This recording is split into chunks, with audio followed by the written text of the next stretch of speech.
Welcome to CHAMO Camping site video. I'm Misha. I'm Chika and our dog Dogo.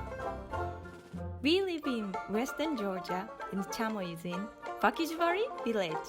It's about here, surrounded by beautiful mountains and the rivers. Let's see how we cultivated a super messy nuts field into the camping ground. First, we cut out grass and bushes, like this. Next, water line. We dug a ditch to lay on water pipe from the central water line. Congratulations! Now, building a cottage. Our architect friend made such a nice design for us. It's tiny, but very functional.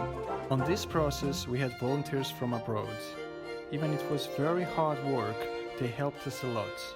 We had precious time and we missed them so much. Through this process, we opened CHAMO Camping site. You can enjoy glamping or camping.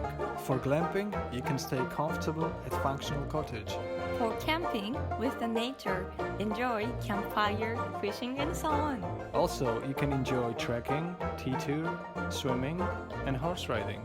Come and visit CHAMO. We are waiting for you.